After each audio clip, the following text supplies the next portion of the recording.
The bullshit of the wildcard game has finally ended, and we have a time when legends are birthed. History is made, and we declare a champion deep into October. It's World Series time. Let's take a look at our contestants this year.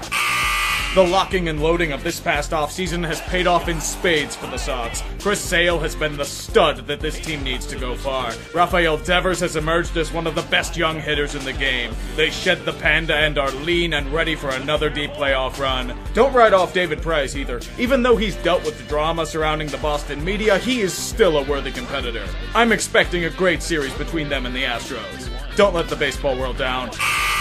A somewhat sputtering start for the Indians has been quashed with one of the longest winning streaks in baseball's recent history. Everything is clicking on all cylinders. Jose Ramirez has emerged as an absolute dynamo with the stick. Corey Kluber has returned to his elite form. The hitting core has been reinforced by Encarnacion and Jay Bruce. They may be the heavy favorites for the World Series, but to get there they will need another godly postseason from Andrew Miller. He will get more help this year, but his ability to eat up innings will be crucial to their success. In the meantime, we will hear more hot takes from woke internet journalists about how racist their cheesy-ass logo is.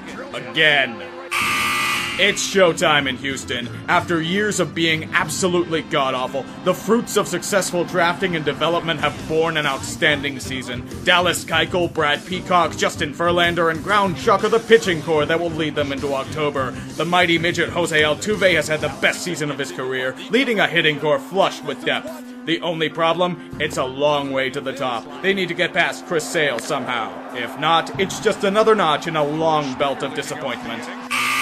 Well, the Yankees are back in business with a young core that has captured the hearts of America. Aaron Judge may have struggled in the second half, but the promise of a real season is back for the Bronx Bombers. You even made the Twins your property in the wildcard game as always. The question remains though, do we see the Jekyll or the Hyde of this squad? I don't know if they make it deep into the playoffs when they have to face the Indians, but they could make some noise. Regardless, their fan base won't shut the fuck up about their resurgence.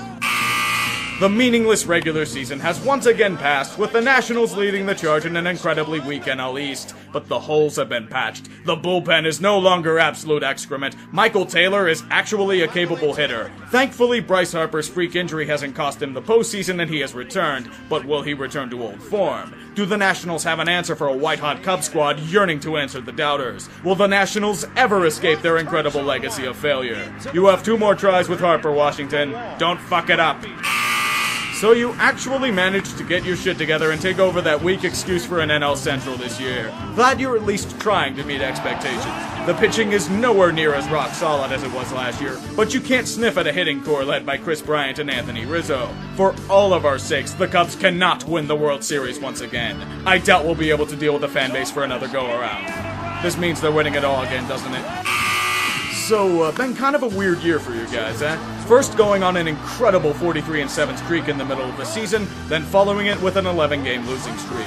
Which iteration of the Dodgers are we actually going to see moving forward? The juggernaut of July, or the team that peaked too early? Expectations are to at least get to the World Series this year, especially with acquiring Yu Darvish at the deadline. Maybe we will see Clayton Kershaw experience a different emotion besides heartbreak in October. I don't know if my sides could take another playoff disappointment. It's amazing the things that can happen when a team finally gets real pitching. Greinke has returned to being the ace that Arizona envisioned when they signed him. Robbie Ray and Skywalker have blossomed into 2 of the more promising pitchers in baseball. The hitting core needs no explanation with the likes of Goldschmidt, Peralta, and JD Martinez at the helm. However, there is a glaring weakness in this organization, an Achilles heel that could gut them. Fernando Rodney, the immortal gas can that fires away arrows like he does save opportunities. If it's a tight game, it will be dancing through the raindrops. Just keep it in Archie Bradley's hands for all of our sakes. Wait, you want a World Series prediction? Have you seen how bad some of my projections are? I'm not doing one this year. Fuck it. I'm not jinxing any other teams. And the World Series is going to be Cleveland and Arizona. Fuck, I did it again. Even though they've turned a lot of double plays.